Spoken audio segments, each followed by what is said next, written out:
तो फिल्म की कहानी हमें जड नामक बंदे के पर्सपेक्टिव से बताई जाती है, जो कि पहले एक बॉक्सर हुआ करता था, लेकिन अब वो एक कैथोलिक प्रीस्ट है। जड बॉक्सिंग रिंग में गलती से अपने ओपोनेंट को खत्म कर दिए थे और इस बात को लेके वो आज तक पछताते हैं। तभी शायद वो बॉक्सिंग छोड़ के प्रीस्ट वाले रास्ता चुन लिए हैं, जहां अब वो शांति चाहते हैं, लोगों में प्यार बांटना चाहते हैं। खैर, तो एक दिन जड चर्च में एक डीकन को पंच कर देते हैं, क्योंकि डीकन उल्टी सीधी बातें कर रहे थे। ऐसे में जड के खिलाफ एक्शन लिया जाता है, जहां उन्हें चिमनी रॉक के एक स्मॉल पैरिश में भेज दिया जाता है। जिन्हें पैरिश नहीं पता उन्हें मैं बता दूं कि पैरिश चर्च के कॉन्टेक्स्ट में एक छोटा लोकल चर्च एरिया या कम्युनिटी होता है, जहां बहुत लिमिटेड फैमिलीज या बिलीवर्स रेगुलरली वर्शिप करते हैं और एक प्रीस्ट उनकी स्पिरिचुअल नीड्स देखता है। सो यस, जड को भेजा जा रहा था to Our Lady of Perpetual Fortitude नामक पैरिश में, जहां पे जड एक असिस्टेंट पास्टर होगा। जड इससे काइंड ऑफ खुश थे, क्योंकि परपेचुअल फोर्टिट्यूड में वो पास्टर होंगे और वहां वो क्राइस्ट की टीचिंग्स को बिलीवर्स तक एक्सटेंड कर पाएंगे। बस फिर क्या था, जड परपेचुअल फोर्टिट्यूड पहुंचते हैं और वहां वो मॉन्सिनोर जेफरसन विक्स से मिलते हैं, जो कि मेन पास्टर थे, और जेफरसन विक्स ही इस चर्च को चलाते थे। विक्स जड के प्रति थोड़े हॉस्टाइल थे।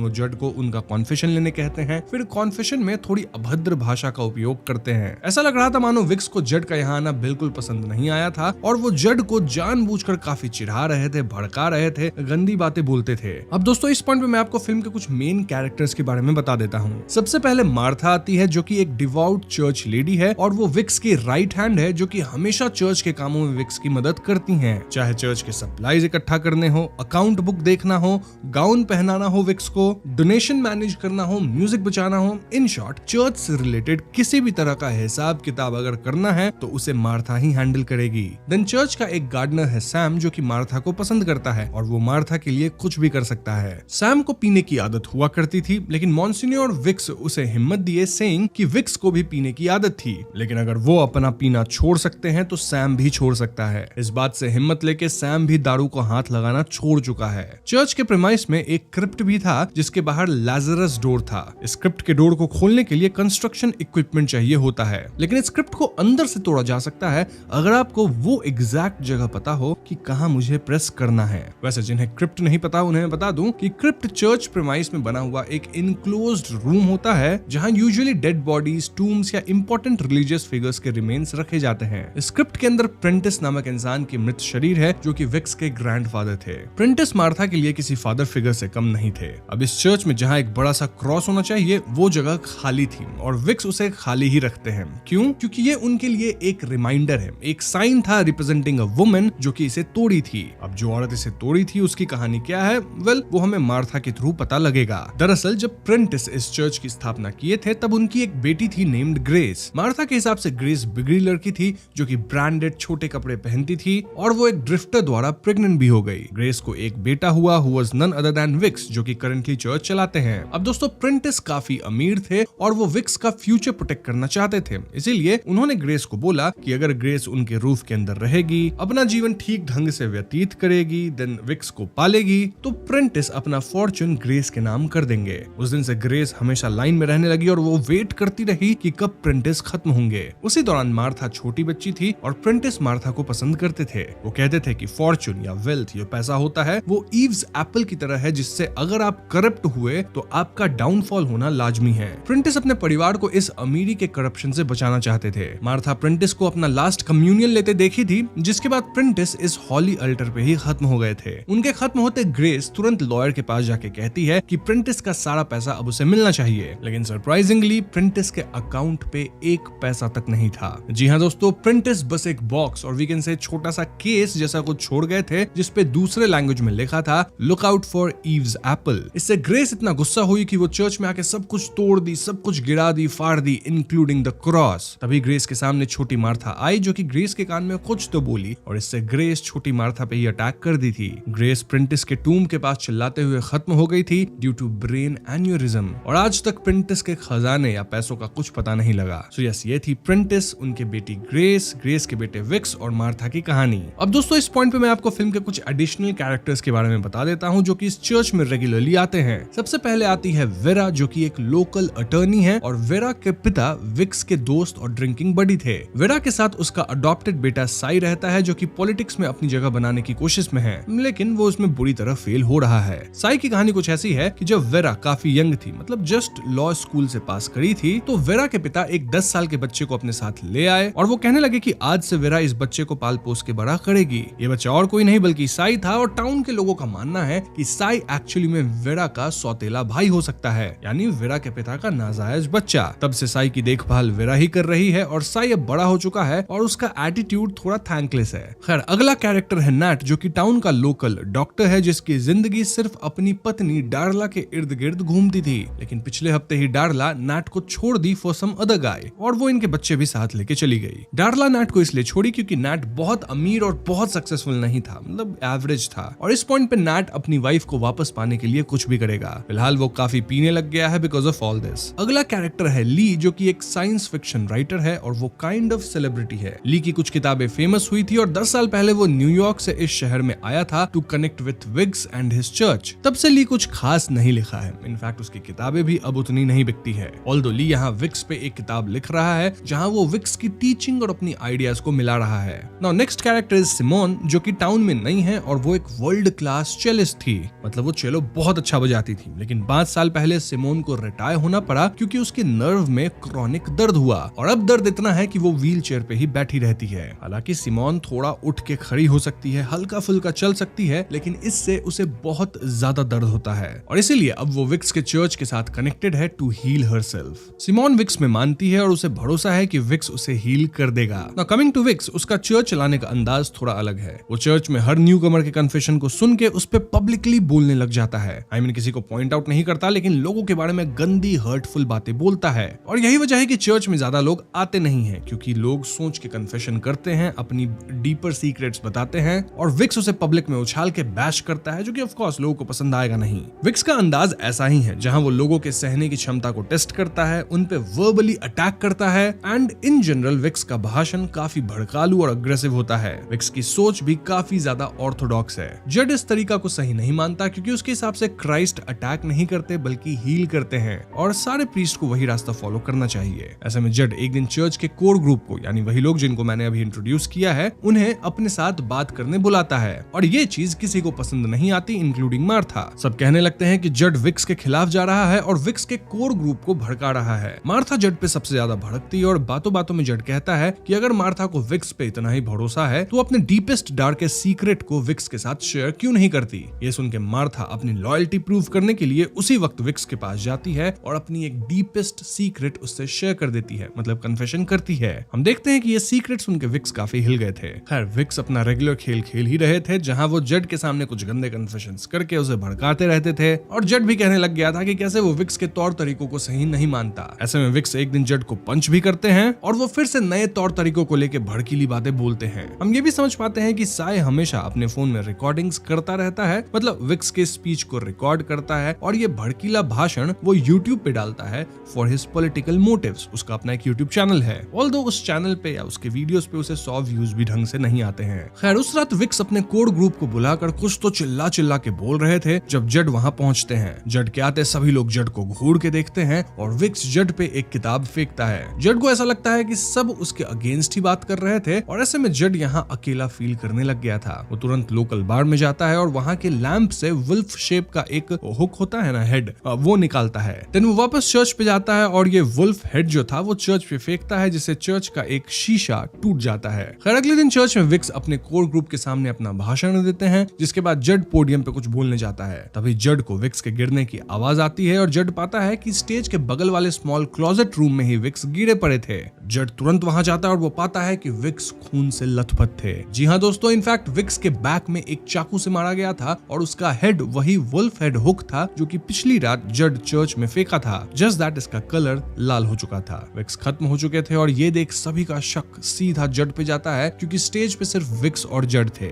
इनफैक्ट जिस छोटे क्लोजेट रूम में विक्स खत्म हुए थे उसके अंदर जाने का सिर्फ एक ही रास्ता था, जहाँ कोई और था ही नहीं। जड और विक्स की बनती भी नहीं थी, तो सब तुरंत जड को ब्लेम करते हैं कि वही विक्स के साथ कुछ तो किया है। इस घटना के तुरंत बाद पुलिस चीफ जेराल्डीन अपनी टीम के साथ आती हैं और उनका भी कंक्लूजन था कि ये जड के अलावा कोई और कर ही नहीं सकता, क्योंकि उस वक्त स्टेज और क्लोजेट रूम के पास सिर्फ जड ही विक्स के साथ था और चर्च में बाकी लोग थे देखे वो क्लियरली देखे कि बाकी कोई वहां था ही नहीं। जड कहता है कि वो विक्स को खत्म नहीं किया है और ऐसे में एंट्री होती है बेनुआ ब्लांक की, जो कि एज डिटेक्टिव इस केस को लेते हैं। ब्लांक जड से पहले एक नॉर्मल इंसान की तरह चर्च में मिलते हैं, जिससे वो कंफर्म कर लेते हैं कि जड के अंदर बहुत ज्यादा गम है, यानी कि वो विक्स को खत्म तो नहीं किया है। तो अब ये पता लगाना है कि आखिर ये इम्पॉसिबल कत्ल किया कैसे गया और ये किसने किया। ब्लांक जड के साथ इस पे काम करते हैं और सबसे पहले विक्स की बॉडी को चेक किया जाता है। देन ब्लांक और जड उस बार में जाते हैं जहां से जड वो वुल्फ हेड निकाला था और वहां बार की पुरानी फोटो और करंट कंडीशन को कंपेयर करके ब्लांक को कुछ तो खास दिखता है जो कि बाकी नोटिस नहीं कर पाते। अब ब्लांक को क्या दिखा वो मैं आपको आगे बताऊंगा। फॉर नाउ बार वाला कहता है कि ये वुल्फ हेड लाल कैसे हो गया, मतलब जो पुलिस लेके आई थी, जो पुलिस के हिरासत में थी, वो wolf head. For now Blanc सोच रहे होते हैं कि अगर जड कातिल नहीं है तो ये क्राइम लिटरली इम्पॉसिबल प्रतीत होता है, जैसे किताब हॉलो मैन में हुआ था। यहाँ की सिचुएशन वैसे ही थी। ये सुन के फादर जड कहते हैं कि मार्था और बाकी कोर मेंबर्स एक्चुअली एक बुक क्लब में पार्टिसिपेट करती हैं और वहाँ कुछ डिटेक्टिव नॉवेल्स रीड किए जाते हैं। ब्लांक तुरंत इन नॉवेल्स की लिस्ट निकलवाते हैं जड से, जिसमें काफी जाने माने डिटेक्टिव नॉवेल्स थे, जैसे कि the hollow man, Whose Body, The Murders in the Rue Morgue, The Murder of Roger Ackroyd, The Murder at the Vicarage। Basically इन किताबों को पढ़ना इज लाइक अ सिलेबस जिसे पढ़ के कोई भी कत्ल करने की तैयारी कर सकता है। इसके बाद ब्लांक चर्च में उस स्पॉट पे जाते हैं जहां कत्ल हुआ था और वो 3 पॉसिबिलिटीज बताते हैं। पहला कि विक्स को किसी डिवाइस की मदद से मारा गया है, मतलब कि जैसे तीर छोड़ा जाता है ना कमान से, वैसा ही कुछ रिमोट ऑपरेटेड डिवाइस होगा जो कि चाकू को लॉन्च किया होगा और वो विक्स को लग गया होगा। लेकिन इट्स नॉट पॉसिबल, वरना कोई तो चाकू को हवा में विक्स तक जाते देख लेता। वहां ऑडियंस में कई लोग बैठे थे। सेकंड पॉसिबिलिटी इज कि विक्स को क्लोजेट के अंदर खत्म किया गया, लेकिन क्लोजेट में आने जाने का सिर्फ एक रास्ता था एंड सीसीटीवी फुटेज कंफर्म्स कि कोई अंदर बाहर गया ही नहीं, मतलब बाहर के एरिया को तो सीसीटीवी कवर कर ही रही थी। सो थर्ड पॉसिबिलिटी इज कि चाकू पहले से ही क्लोजेट में छिपाया गया था, जिसे एक रिमोट से ट्रिगर किया गया, some sort of radio frequency remote. उसी से विक्स की मौत हुई और यही शायद पॉसिबिलिटी है, वरना हमें फोर्थ ऑप्शन की तरफ जाना होगा जहां शायद जड ही विक्स को खत्म किया है और सारा नाटक कर रहा है। वैसे यहाँ चीफ जेराल्डिन बताती हैं कि क्लोजेट के अंदर कुछ छोटे पतले रेड थ्रेड्स मिले थे।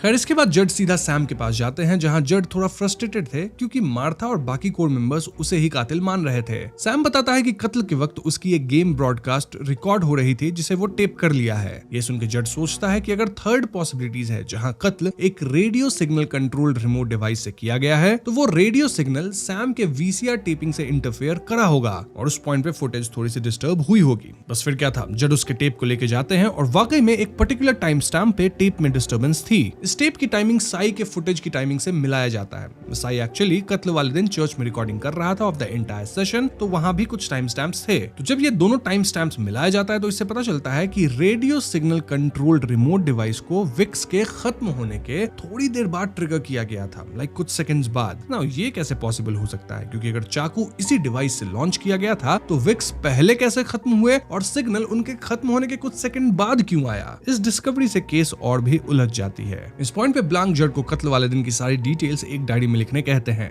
जड ऐसा ही करते हैं और ब्लांक डायरी को एकदम ध्यान से पढ़ते हैं। फिर एकदम से वो जड से पूछने लगते हैं कि तुमने विक्स को क्यों मारा। ये सुनते जड थोड़ा शॉक्ड होता है और ब्लांक रिवील करते हैं कि कत्ल वाले दिन जब पुलिस आ रही थी तब जड सबसे लास्ट चर्च से निकले थे, यानी जड सबके बाहर जाने के बाद भी विक्स की लाश के साथ अंदर अकेले थे। तो आखिर वो विक्स के साथ अकेले क्या कर रहे थे? जरूर वो कुछ छिपा रहे थे। इस पॉइंट पे जड कहते हैं कि वो एक्चुअली विक्स के दारू का बॉटल या फ्लास्क लेने गए थे। क्यों? क्योंकि विक्स सैम से कहते थे कि वो पीना छोड़ दिए हैं और इसी भरोसे सैम भी नहीं पीता है। अगर सैम को पता लगता कि विक्स के खत्म होने वाले स्पॉट पे दारू का फ्लास्क मिला जिसमें से विक्स पी रहे थे, तो सैम का भी हिम्मत टूट जाता और वो पीना शुरू कर देता। इसलिए जड जब विक्स की लाश देखे तो वो पहले फ्लास्क डोर के पीछे छिपा दिए, देन बाद में जाके उसे ले आए। इससे सैम को या किसी को भी पता नहीं लगेगा कि विक्स अब भी पीते थे। तो हाँ, कहीं ना कहीं सैम इससे बच जाएगा, सैम का फेथ अब भी रह जाएगा। इससे हमें ये पता चलता है कि खत्म होने से पहले विक्स अपने फ्लास्क से दारू पिए थे। एंड दिस आल्सो प्रूव्स कि जड एक्चुअली में एक अच्छे प्रीस्ट हैं जो कि बिलीवर्स के लिए केयर करते हैं। एट दिस पॉइंट ब्लांक जड को वो फ्लास्क दिखाने कहते हैं, लेकिन दोस्तों वो फ्लास्क जड के कमरे से गायब हो चुकी थी। जी हाँ दोस्तों, यानी कातिल उस फ्लास्क को ढूंढने जड के कमरे में ब्रेक इन किया और हो ना हो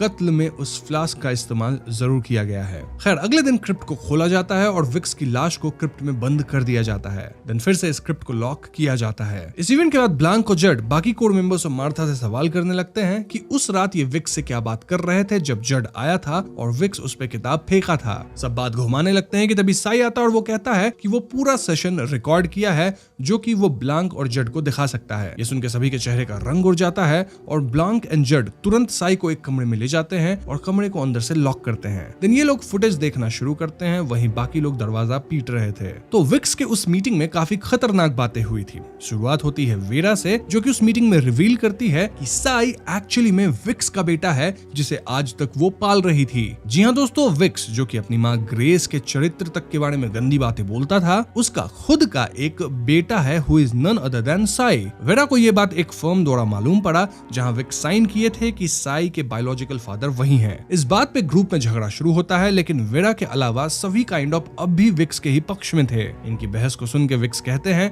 कि आज से ठीक एक हफ्ते बाद जब ईस्टर संडे आएगा तब वो स्टेप डाउन कर जाएंगे और चर्च तक को बंद कर देंगे, लेकिन उससे पहले वो सभी कोर मेंबर्स को दुनिया के सामने एक्सपोज कर देंगे। वो रिवील कर देंगे कि डॉक्टर नैट इतना दारू पीने लग गए हैं कि अब वो नशे की हालत में अपने क्लिनिक जाते हैं। ये बात जब लोगों को पता चलेगी तो वो तो खुश होंगे ही नहीं और उनका लाइसेंस तक कैंसिल कर दिया जा सकता है। दिल्ली जो किताब विक्स पे लिख रहा है वो तलवे चाटने वाला काम कर रहा है जिसमें कुछ सब्सटेंस नहीं है, मतलब किताब में कुछ खास है नहीं। वो ये बात कम्युनिटी में और बुक पब्लिशिंग वर्ल्ड में फैला देंगे जिससे ली की किताब कभी छपेगी ही नहीं, ना ही उसका करियर बचेगा। देन विक्स सिमोन से कहते हैं कि तुम फेथलेस हो और मैं तुम्हारे जैसे फेथलेस लोगों को हील नहीं कर सकता। तुम्हारा जो नर्व डैमेज है वो कभी ठीक होगा ही नहीं। विक्स वेरा तक को कहते हैं कि तुम्हारे पिता तुम्हें देख के प्राउड फील नहीं करेंगे। इन शॉर्ट विक्स यहाँ सबको धमकी दे रहे थे, सबको गुस्सा दिला रहे थे। इसी मोमेंट पे दोस्तों यहाँ फादर जड एंटर करे थे जब विक्स उस पे किताब फेंक दिए थे और फादर जड यहाँ से भागे थे। सो इफ यू सी, इस कोर ग्रुप में कईयों के पास सॉलिड मोटिव था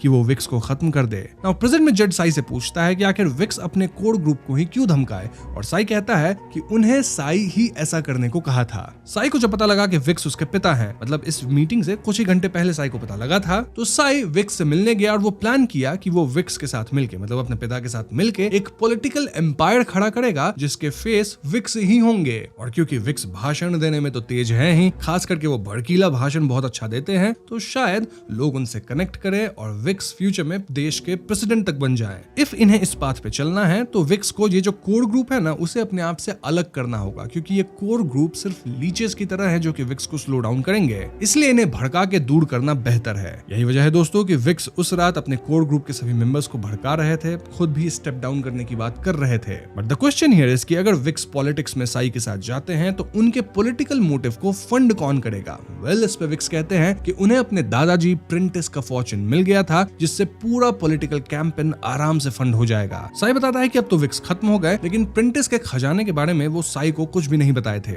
वो बस कुछ ईव्स एप्पल बोलते रहते थे। और दोस्तों इस पॉइंट पे हम समझ पाते हैं कि साई यहाँ जड और ब्लांक की इसलिए मदद कर रहा है ताकि उसे प्रिंटिस की छुपाई दौलत मिल सके। मतलब ब्लांक एक अच्छा डिटेक्टिव है ना, वो शायद इसे खोज लेगा। इनफैक्ट साई कहता भी है कि ब्लांक मैं तुम्हें काफी पैसे दूंगा, तुम बस उस चीज को खोज लो। बात यहाँ $80 मिलियन की हो रही है दोस्तों। और हाँ, इस पॉइंट पे साई और वेरा की रिलेशनशिप ऑलमोस्ट बिखर चुकी है। खैर, साई के जाते जड और ब्लांक तुरंत उस बॉक्स को उठाते हैं जिसपे दूसरे लैंग्वेज में ईव्स एप्पल लिखा था, और ये दोनों बॉक्स को पूरा खोल देते हैं, लेकिन उसमें उन्हें कुछ नहीं मिलता। ये बॉक्स ऐसा लग रहा था मानो इसके अंदर कुछ फैंसी चीज रख के डिलीवर करी गई हो। ऑल्दो बॉक्स के अंदर कुछ अभी तो था नहीं, लिटरली ये लोग बॉक्स को तोड़ चुके थे, लेकिन कुछ नहीं मिला। इसी खोजबीन के दौरान जड को एक रिसीट मिलता है जिसमें क्रिप्ट को खोलने वाले बरियल इक्विपमेंट्स का ऑर्डर के डिटेल्स थे। शॉकिंगली ये ऑर्डर विक्स के खत्म होने के पहले ही किया गया था, यानी कि शायद कातिल जानता था कि विक्स एक पर्टिकुलर टाइम पे खत्म किए जाएंगे, तभी तो बरियल इक्विपमेंट्स पहले से ही ऑर्डर किए गए थे ताकि क्रिप्ट को खोला जा सके, या फिर यहाँ कुछ और राज है। जड तुरंत उस इक्विपमेंट वाली कंपनी को फोन लगा के इन्फॉर्मेशन निकालने की कोशिश करते हैं कि आखिर ये ऑर्डर कौन प्लेस किया था।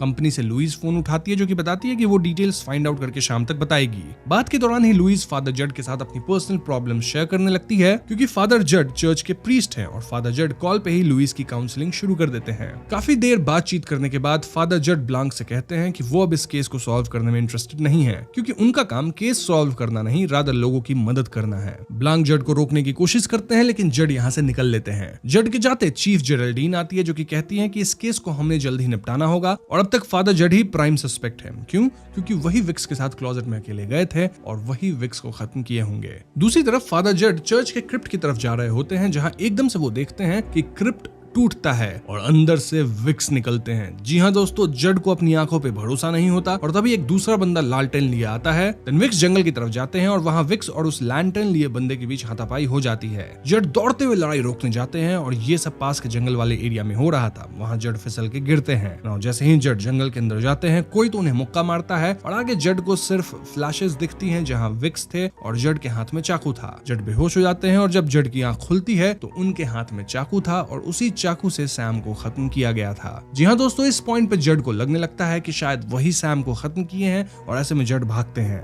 थोड़ी देर बाद इस स्पॉट पे ब्लॉन्क और चीफ जेराल्डीन आती हैं और वो सैम को खत्म पाते हैं। ये लोग टूटे हुए क्रिप्ट को देखते हैं और तभी मार्था आती है जो कि मिरेकल करने लगती है, क्योंकि देखा जाए तो विक्स खत्म होके वापस उठ गए थे। लेकिन तुरंत मार्था को पता लगता है कि इस सब कमोशन में समहाउ सैम खत्म हो गया है और ये पता लगते मार्था काफी रोती है। पुलिस भी अब तक जड को ढूंढने लग गई थी। वहीं दूसरी तरफ जड भाग रहे थे जब उन्हें लुइस का कॉल आता है जो बताती है कि क्रिप्ट को खोलने वाली इक्विपमेंट का ऑर्डर विक्स खुद दिए थे। जी हाँ दोस्तों, यानी कि विक्स को क्या पता था कि वो खत्म होंगे और खत्म होके वापस जिंदा भी हो जाएंगे, तभी तो वो खुद से खुद को दफनाने के लिए क्रिप्ट खुलवाने का ऑर्डर दिए थे। इस पॉइंट तक कोर ग्रुप में भी सबको पता लग गया था कि विक्स वापस जिंदा हो गए हैं और सभी शॉक में थे। पैरेलल में ब्लॉन्क पुलिस स्टेशन में क्रिप्ट के पास वाले कैमरा का फुटेज चेक करवाते हैं जिसमें थोड़ी ब्लरी सी फुटेज थी और हम देख पा रहे थे कि विक्स ही क्रिप्ट को तोड़ के निकले थे। देन वो जंगल की तरफ गए थे। अब जंगल के अंदर की रिकॉर्डिंग तो कैमरा कर नहीं पाया और हाँ, ये कैमरा तभी रिकॉर्ड करता था जब कुछ एक्टिविटी होती थी। ओवरऑल कैमरे के ब्लरी फुटेज से एक बात तो क्लियर था कि विक्स वापस से अंदर से निकले हैं क्रिप्ट के। और यहाँ एक और बंदा था जो कि काला कलर का ड्रेस पहने हुए था, लैंटर्न लिए हुए था।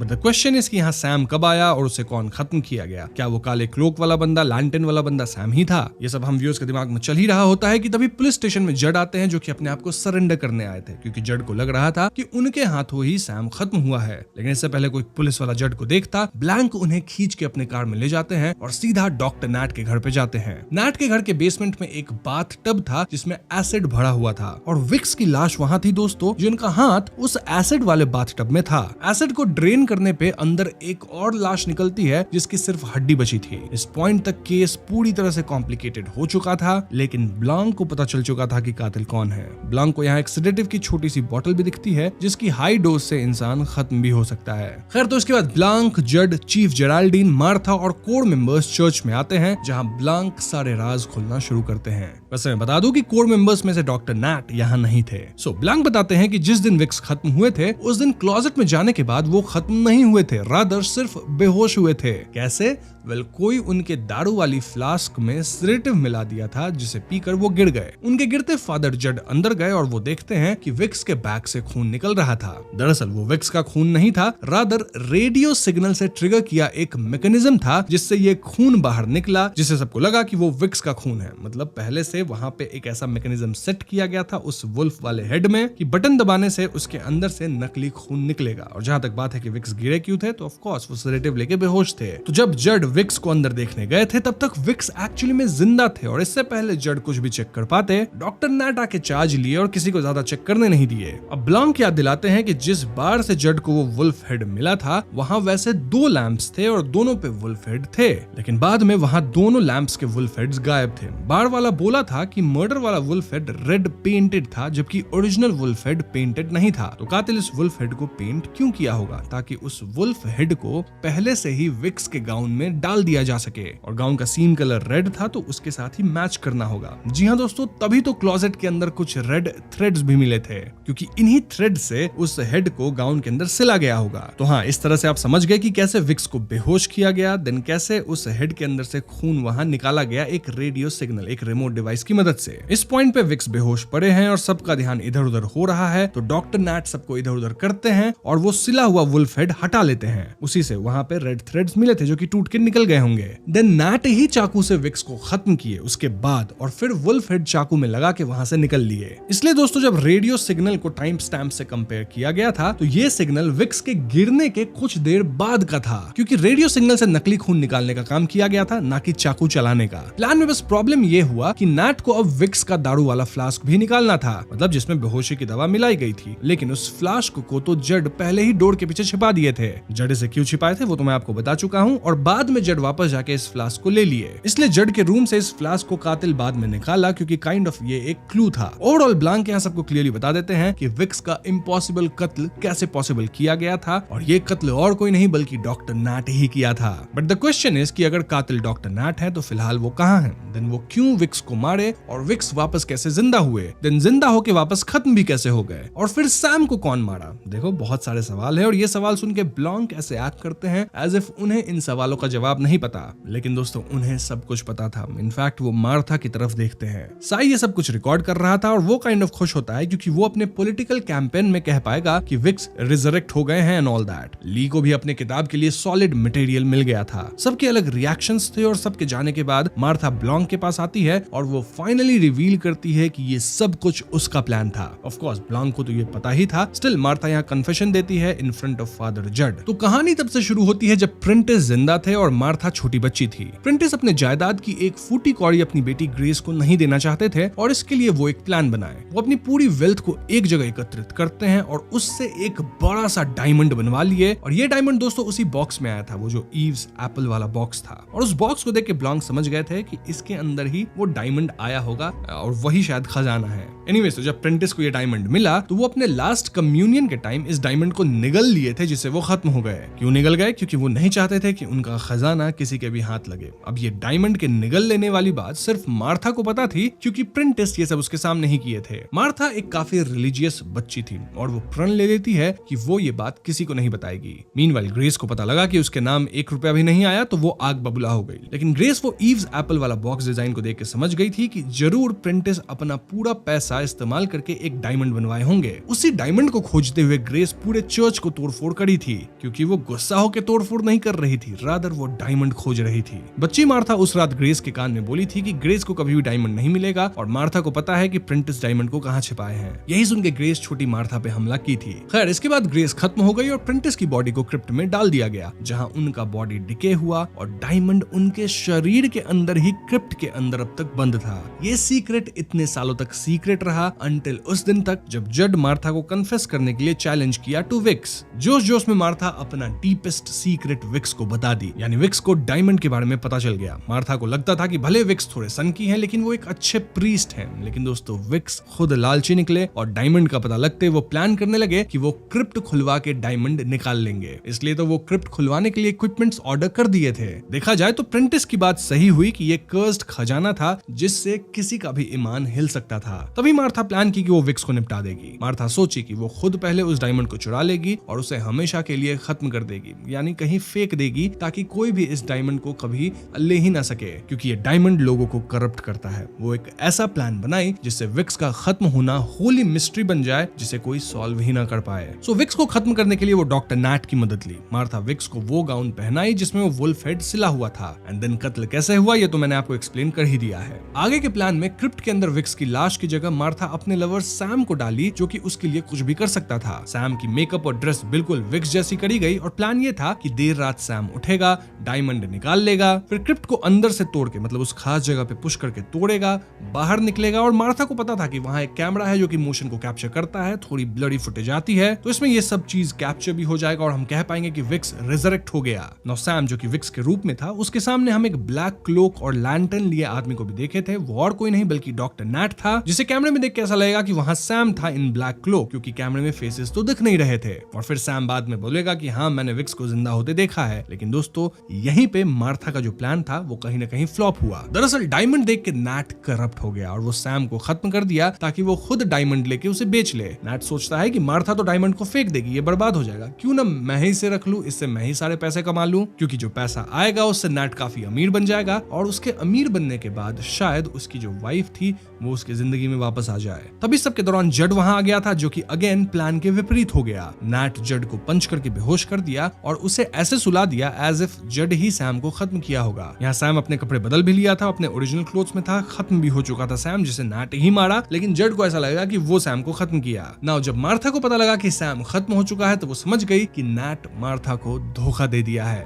और धोखा देने का सिर्फ एक ही रीजन है, वो डायमंड जो कि लोगों को करप्ट करता है। ऐसे में मार्था नैट के घर गई और वहां नैट ऐसे एक्ट किया एज इफ वो कुछ किया ही नहीं है। नैट मार्था को कॉफी ऑफर किया और उसकी कॉफी में सेडेटिव ज्यादा मात्रा में मिला दिया जिससे मार्था भी खत्म हो जाए, लेकिन मार्था चालाकी से कॉफी स्विच कर दी जिससे नैट खुद ही अपनी जहरीली कॉफी पी गया। फिर मार्था वहां बेसमेंट में टब के अंदर एसिड डाली जिसके अंदर वो ना सिर्फ नैट के शरीर को गला दी बल्कि वो विक्स के शरीर का हाथ भी टब में डाल दी। सो यस, इस तरह से मार्था ये पूरा खेल प्लान की थी। ये सब कन्फेस करके मार्था वहीं गिर जाती है क्योंकि वो खुद सेडेटिव ले ली थी जिससे वो खत्म होने वाली थी। मार्था को पता था कि वो गलत करी है और वो भगवान से माफी भी मांगती है। देन वो खत्म हो जाती है और मार्था के खत्म होते उसके हाथ से वो डायमंड गिरता है। इस डायमंड को देख ब्लांक और जड के एक्सप्रेशंस बदल जाते हैं, लेकिन ब्लांक तुरंत अपना मुंह फेर लेता है। यहाँ सीन कट होता है और कहानी 1 साल बाद की आती है। इस 1 साल में चर्च बंद रहा, लेकिन अब चर्च वापस री ओपन हो रहा है जिसे जड चलाएंगे। ली विक्स वाली किताब लिख दिया है जो कि काफी सक्सेसफुल हुई है, लेकिन इस नए बुक के फैंस सिर्फ बूढ़े लोग हैं। वहीं वेरा नई लाइफ स्टार्ट कर रही है in a new city. Simone accept कर ली है कि शायद वो हील नहीं करेगी। स्टिल अब वो अपने पेन के थ्रू ही वापस चलो बजाने लगी है। वहीं साई जड और ब्लैंक के पीछे पड़ गया है क्योंकि साई को लगता है कि इन्हें प्रेंटिस के खजाने के बारे में पता है, लेकिन जड और ब्लैंक उसे कुछ बताते ही नहीं। साई इन्हें लीगली थ्रेटन कर रहा है। वो बार बार चर्च प्रेमिस को सर्च करवाता है, लेकिन उसे डायमंड या फिर किसी भी तरह का खजाना नहीं मिलता है। हम देखते हैं कि फाइनली जड एक क्रॉस खुद से कार्व करके चर्च में लगाते हैं और दोस्तों इसी क्रॉस के अंदर वो डायमंड जड छुपा के रख दिए हैं। यहीं पे wake up dead man film खत्म हो जाती है जो कि एक नाइव्स आउट मिस्ट्री है। तो दोस्तों ये थी फिल्म की पूरी कहानी और स्टोरी यहाँ ऑलरेडी पूरी तरह से कवर्ड है। स्टिल मैं अब कुछ एडिशनल डिटेल्स पे बातें करूंगा। अगर हम इस फिल्म की कोर थीम की बात करें तो रियान जॉनसन ने एक बार फिर दिखाया है कि कैसे ग्रीड यानी लालच किसी भी इंसान के मोरल कंपस को पूरी तरह से तबाह कर सकता है। लालच में ही ग्रेस, नैट, विक्स सब गलत रास्ते पे चले और खत्म हो गए। लेकिन इफ यू नोटिस मार्था का कैरेक्टर यहाँ सबसे कॉम्प्लेक्स है क्योंकि वो एक डिवाउट चर्च लेडी के रूप में दिखाई गई है। उसका मोटिव पैसा बिल्कुल नहीं था, बल्कि एक तरह का रिलीजियस सुपीरियोरिटी कॉम्प्लेक्स था। मार्था को लगता था कि वही एक ऐसी इंसान है जो प्रेंटिस के उस होली फॉर्चून की हिफाजत कर सकती है। उसके हिसाब से अगर कोई प्रेंटिस के डायमंड के पीछे जाता है तो ये सिर्फ एक लालच नहीं बल्कि सैक्रिलेज यानी अपराध था। मार्था ने जब विक्स को खत्म करने का प्लान बनाया तो वो अपने आप को एक कातिल नहीं बल्कि एक प्यूरिफायर समझ रही थी जो चर्च को करप्शन से बचा रही है। लेकिन आयरनी ये है कि उस डायमंड को बचाने के चक्कर में उसने अपने सबसे वफादार साथी सैम को खो दिया और खुद भी उसी लालच की भेंट चढ़ गई जिसे वो ईव्स एप्पल कहती थी। ये थियरी काफी स्ट्रॉन्ग है कि मार्था का डाउनफॉल तभी शुरू हो गया जब उसने छोटी उम्र में वो सीक्रेट अपने पास रखा, क्योंकि भले लोगों के लिए वो डायमंड बहुत ही फॉरबिडन फ्रूट था जो कि उन्हें करप्ट करता था, लेकिन मार्था के लिए डायमंड कुछ नहीं था। मार्था के लिए जो सीक्रेट था डायमंड का वो फॉरबिडन फ्रूट बन गया था और यही सुपीरियोरिटी कॉम्प्लेक्स उसे अंदर से खत्म कर दिया। फिल्म के इम्पॉसिबल मर्डर सेटअप को अगर एनालाइज करें तो ये तो हॉलो मैन के नोवेल से काफी इंस्पायर्ड लगता है जिसे मैंने वीडियो में मेंशन भी किया है। विक्स डायमंड के पैसे का इस्तेमाल करके साई के साथ पॉलिटिक्स में घुसना चाह रहे थे और विक्स की सोच बहुत ज्यादा ऑर्थोडॉक्स थी जो कि कई लोगों को अट्रैक्ट करती भी।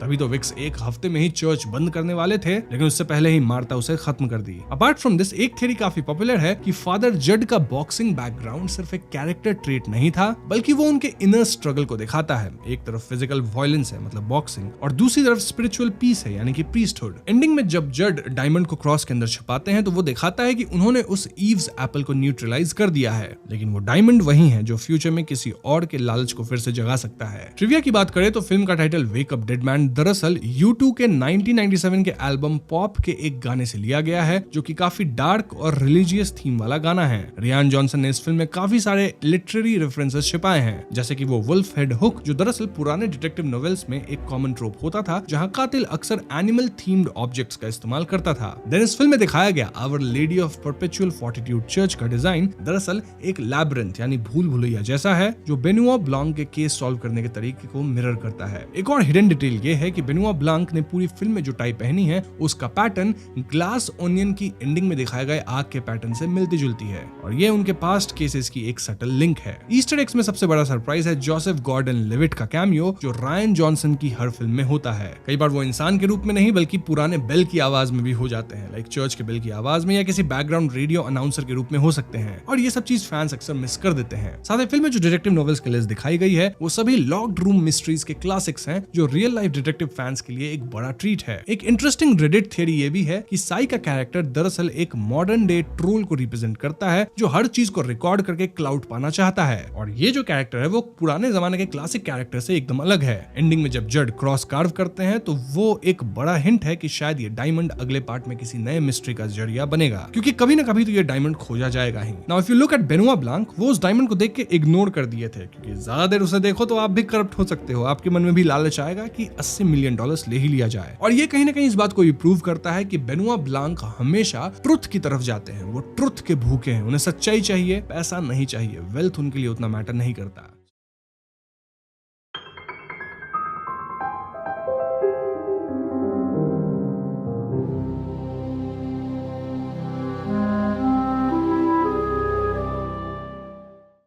तो फिल्म की कहानी 1947 में बेस्ड है, जहां हम हरक्यूल पॉयरॉय को देख पाते हैं और अब वो एक रिटायर्ड इंसान है। यानी कि डिटेक्टिव पॉयरॉय अब किसी भी इंसान का केस नहीं लेते और वो चैन से अपनी जिंदगी वेनिस में बिता रहे हैं। उन्होंने विटाले पोर्टफोलियो नामक एक एक्स पुलिस ऑफिसर को भी हायर कर लिया है, जो कि उनके बॉडीगार्ड का रोल निभाता है, और विटाले किसी को भी पॉयरॉय के करीब तक नहीं आने देता। हम देख पाते हैं कि कई लोग लाइन लगाकर पॉयरॉय को अपना कोई केस देना चाहते हैं, लेकिन पॉयरॉय अब एक आराम की जिंदगी जी रहे हैं, जहां ना तो उन्हें गॉड पे ना ही ह्यूमैनिटी में फेथ बचा है। वो बस आराम करना चाहते हैं, कोई केसेस लेना नहीं चाहते। ऐसे ही हैलोवीन के दिन पॉयरॉय से मिलने एरियाडने ओलिवर नामक नॉवेलिस्ट आती हैं। अब पहले तो बॉडीगार्ड विटोले अरियाडने को पॉयरॉय से मिलने नहीं जाने देता, लेकिन वो इसके हाथों पॉयरॉय तक फ्रूट पहुंचाती है, जिसे देख पॉयरॉय समझ जाते हैं कि ये अरियाडने है। और मैं आपको बता दूं कि अरियाडने पॉयरॉय की पुरानी दोस्त रह चुकी है। तो ऐसे में पॉयरॉय अरियाडने से मिलते हैं और यहाँ वो पॉयरॉय को एक सियोंस अटेंड करने के लिए मना लेती है।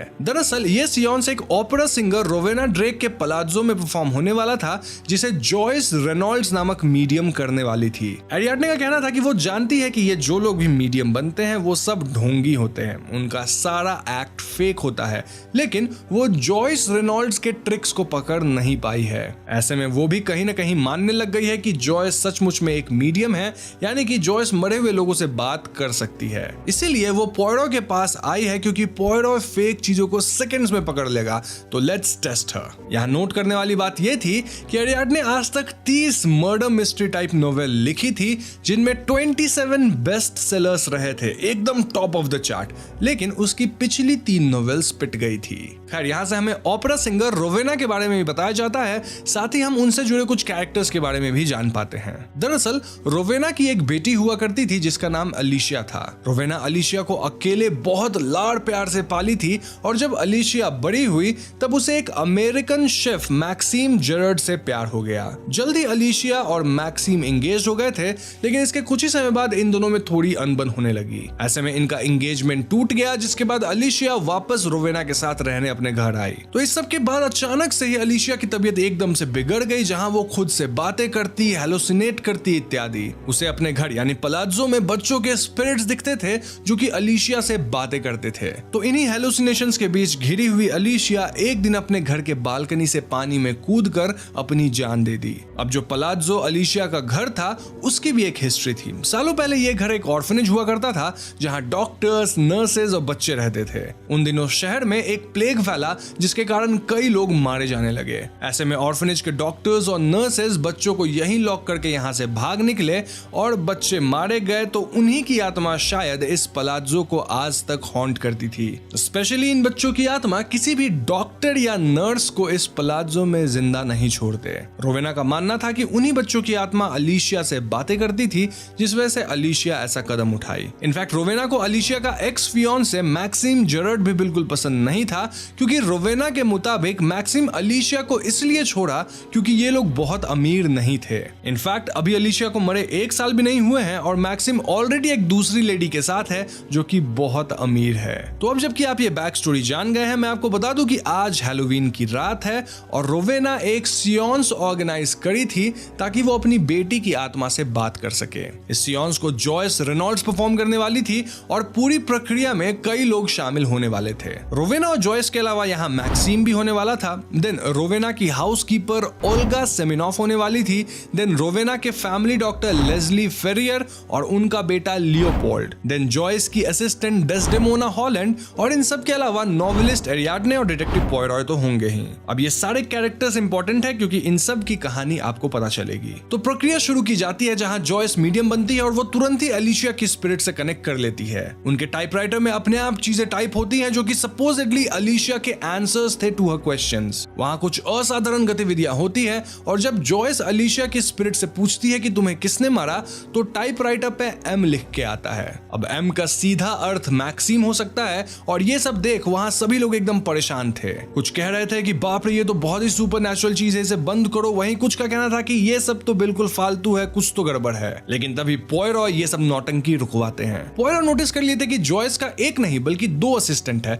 दूसरा एक हिडन असिस्टेंट जो कि चिमनी में छुपा हुआ था और वो मैग्नेटिक रिमोट से टाइपराइटर ऑपरेट कर रहा था। ये दूसरा असिस्टेंट पहले असिस्टेंट डेस्डेमोना का भाई था। इससे साबित हो रहा था कि जॉयस एक नौटंकीबाज है। लेकिन तभी अचानक जॉयस पजेस हो जाती है और वो अलीशिया की आवाज में बोलने लगती है। वो कहती है कि मैं बालकनी से गिर के नहीं मरी थी बल्कि मुझे मारा गया था। पास का दरवाजा अपने आप खुल जाता है और सब कुछ आउट ऑफ कंट्रोल जाने लगता है। सियोंस की प्रक्रिया को तुरंत रुकवाया जाता है और अभी अभी हुए इन असाधारण गतिविधियों का जवाब पॉयरो के पास भी नहीं था। नॉवेलिस्ट एरियाडने पॉयरो से पूछती है कि यार एक्सप्लेन करो कि दरवाजा कैसे खुला और ये सब कैसे हो रहा था, लेकिन पॉयरो के पास फिलहाल इसका जवाब नहीं था। इससे कहीं ना कहीं एरियाडने थोड़ी खुश थी क्योंकि फाइनली वो इससे अपने अगले नोवेल में लिख पाएगी, मतलब कि एक ऐसा केस जिसे पॉयरो भी नहीं सुलझा पाया। तो इस सब के बाद जॉयस और पॉयरो अपने अपने बिलीफ्स को लेकर बातें करते हैं, जहां जॉयस पॉयरो को अपना मास्क और क्लोक देती है। पॉयरो इसे पहनकर पलाज़ो में घूम रहे होते हैं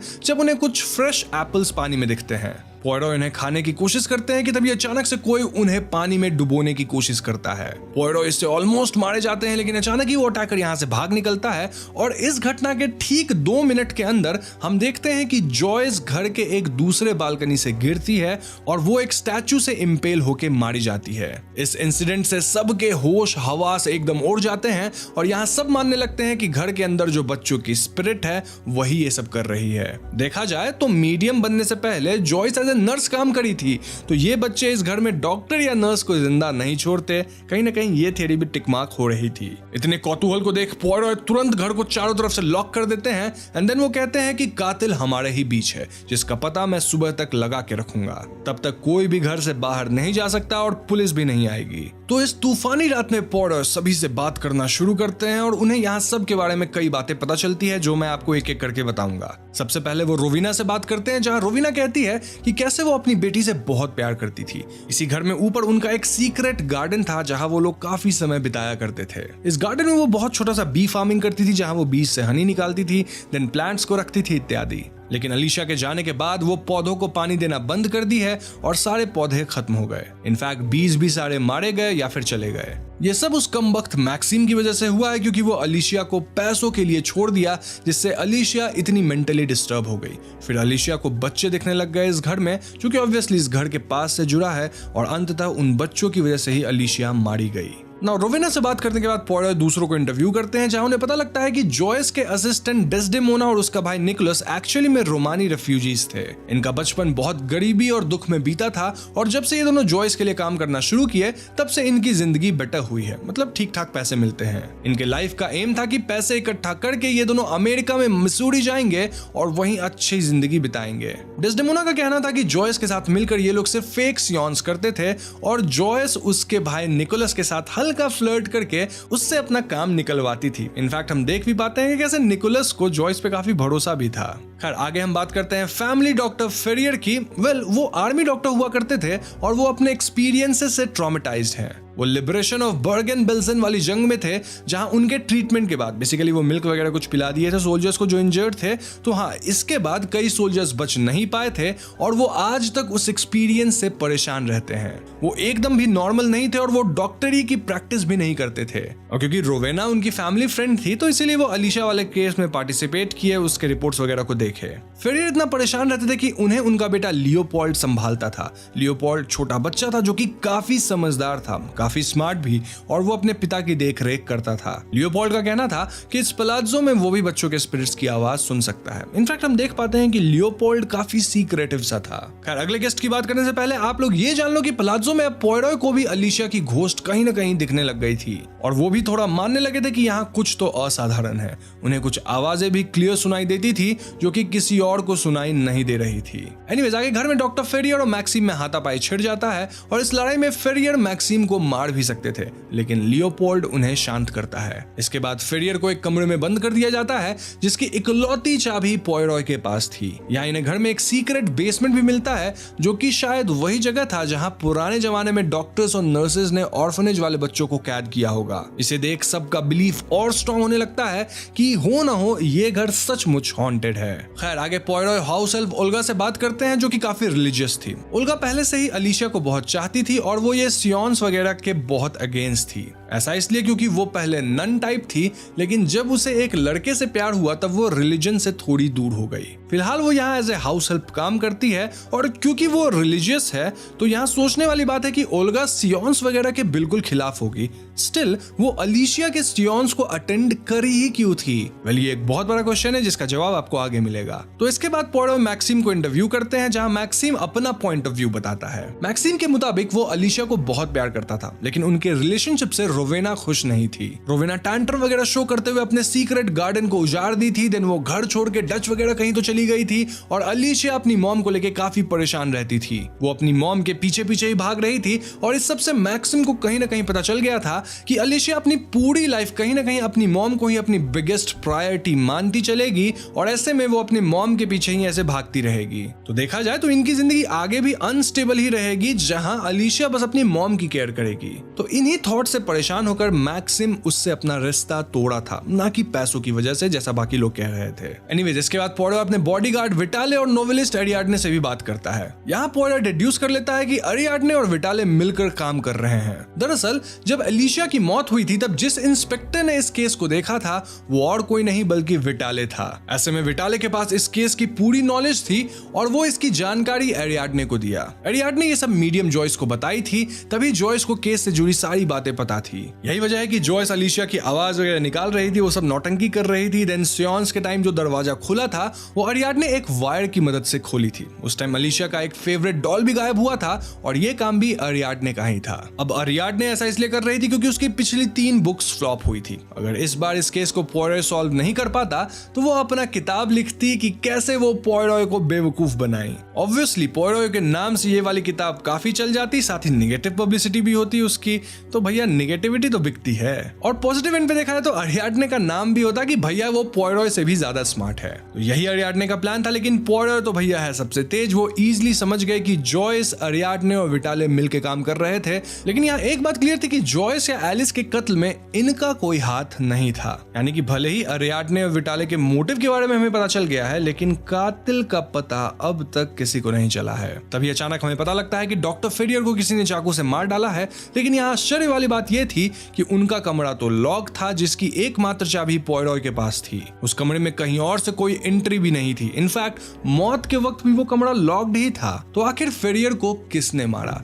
अब फेरियर की मौत से उनका बेटा लियोपोल्ड एकदम टूट गया था, और ये सब देखकर पॉयरोय का दिमाग घूमता है। वो सभी को हॉल में बुलाते हैं क्योंकि उन्होंने इस केस को सॉल्व कर लिया था, and now was the time for big reveal. तो सभी लोग हॉल में इकट्ठा होते हैं, और यहाँ पॉयरोय रिवील करता है कि अलीशिया खुद को नहीं मारी थी बल्कि उसे मारा गया था। बेसिकली अलीशिया को एक हेलुसिनोजेनिक ड्रग रोडोडेंड्रन पॉन्टिसम की मदद से पॉइजन किया गया था, और इसके पीछे और किसी का नहीं बल्कि उसकी मां रोवीना का हाथ है। जी हाँ दोस्तों, दरअसल रोवीना बचपन से अलीशिया को पाली थी, और वो अपनी बेटी को बस अपने पास रखना चाहती थी। जब अलीशिया मैक्सिम से एंगेज्ड हुई तो रोवेना को ये सब बर्दाश्त नहीं हुआ, इसलिए वो इतना टैंट्रम थ्रो की थी। डच में रोवीना ये ड्रग पाई थी जो कि हनी जैसा है, वहीं से निकलता है एक्चुअली में, लेकिन जहरीला है, नॉर्मल हनी की तरह नहीं। इसलिए वो इन स्पेसिफिक बीज को भी फार्म करती थी ऊपर यही ड्रग बनाने के लिए। रोवीना लिमिटेड अमाउंट में अलीशिया को ये ड्रग उसके टी में देती रहती थी, जिससे अलीशिया को अजीब अजीब विजन्स आते थे,